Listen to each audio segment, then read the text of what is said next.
আসসালামু আলাইকুম আরহামতুল্লাহ। কেমন আছেন আপনারা সকলে?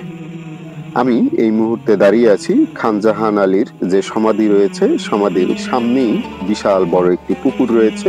সেই পুকুরের সিঁড়িতে দাঁড়িয়ে আছি। আমন্ত্রণ জানাচ্ছি আপনাদের সকলকেও। খান জাহান আলী কে ছিলেন?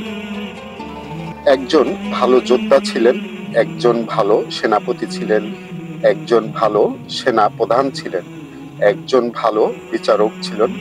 ন্যায় বিচার তার কাছে সবসময় আশাপ্রাপ্তি ছিল মানুষ। তিনি একজন ভালো ইসলামিক চিন্তাবিদও ছিলেন বটে। সে কারণেই তিনি এই অঞ্চলে প্রায় ৩৬০টির মতন মসজিদ নির্মাণ করেন ও বেশ কিছু দিঘি বা পুকুর খনন করেন। তার উল্লেখযোগ্য পুকুর হলো এটি খান জাহান আলী দিঘি নামে বা পুকুর নামে আমরা সকলে চিনি। প্রায় ২০০ একর আয়তনের বিশাল এই দিঘিটি খনন করেছিলেন আধ্যাত্মিক সাধক, ধর্ম প্রচারক খান জাহান আলী। দিঘিটি খনন শেষে একজোড়া মিষ্টি পানির কুমির এনে ছেড়ে দেওয়া হয়। উদ্দেশ্য ছিল কারণে অকারণে যাতে এই দিঘিতে নেমে পানি কেহ নষ্ট করতে না পারে। যেহেতু এটি সুন্দরবন অঞ্চল, মানে বুঝতেই পারছেন এই অঞ্চলে পুরাই লবণ পানি ছিল। মিষ্টি পানির জন্য মানুষ হাহাকার করত।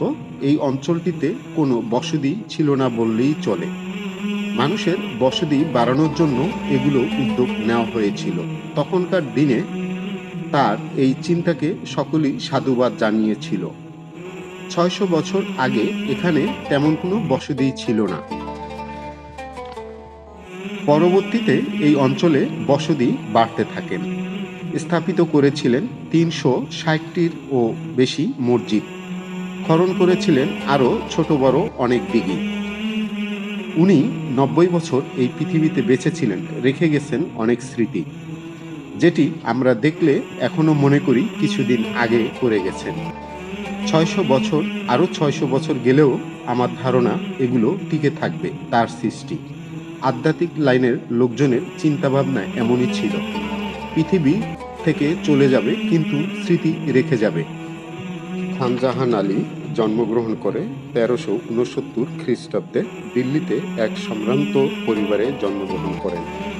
তার পিতার নাম ছিল আকবর খান্না এবং তার মাতার নাম ছিল আম্বিয়া বিবি।